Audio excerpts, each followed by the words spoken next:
নমস্কার বন্ধুরা, রকি কিচেনের তরফ থেকে সকলকে স্বাগত জানিয়ে আবার একটা রেসিপি আপনাদের মাঝখানে শেয়ার করতে চলেছি। সেটা হচ্ছে টমেটো আর আম দিয়ে চাটনি। তাহলে চলুন দেখে নেওয়া যাক আজকের রেসিপি।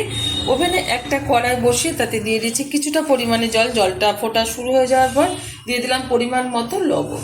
এখানে একটা কাঁচা আম কেটে ভালো করে ধুয়ে পরিষ্কার করে নিয়েছি। আর এদিকে কিন্তু কিছুটা টমেটো আমি ভালো করে ধুয়ে পরিষ্কার করে টুকরো করে নিয়েছি। এবার ঢেলে দিলাম কড়াইয়ের মধ্যে। খুব ভালোভাবে এটা সিদ্ধ করব, আম আর টমেটোটা একসাথে।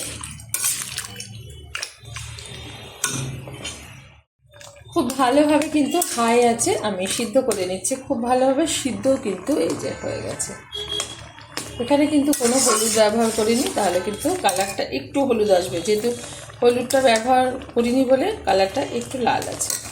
আর আজকে কিন্তু মিষ্টির রস দিয়ে মানে শিরা দিয়ে আজকে চাটনিটা বানাবো। এখানে নিয়ে নিচ্ছি বেশ কিছুটা পরিমাণে রসগোল্লার শিরা, দিয়ে দিলাম ঢেলে। চেক করে দেবো, যদি লাগে তাহলে দেবো, আর যদি না লাগে তাহলে তার দিতে হবে না। এবার একটু নাড়িয়ে নিচ্ছি, হাই আছে ফুটিয়ে নেব। তার আগে দেখিয়ে দিই, এখানে আমি এই যে মৌরি ভেজে আধ ভাঙা মতো গুঁড়ো করে নিয়েছি, ঢেলে দিচ্ছি এর মধ্যে। সুন্দরভাবে ফ্লেভার আসবে, খেতেও কিন্তু ভীষণ ভালো লাগবে। আমার এই রেসিপি যদি আপনাদের ভালো লেগে থাকে আপনারা অবশ্যই আমার চ্যানেলটিকে সাবস্ক্রাইব করবেন, লাইক করবেন, শেয়ার করবেন।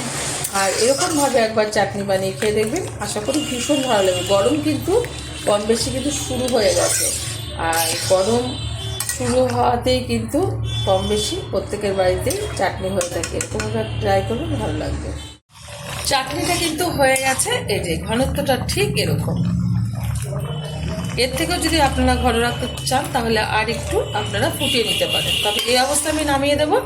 আর এটা ঠান্ডা হয়ে যাওয়ার পর কিন্তু পাঁপড় দিয়ে সার্ভ করবো। আপনারা অবশ্যই ট্রাই করবেন, আশা করি ভীষণ ভালো লাগবে। দেখা হবে পরের ভিডিওতে নতুন কোনো রেসিপি নিয়ে। ধন্যবাদ।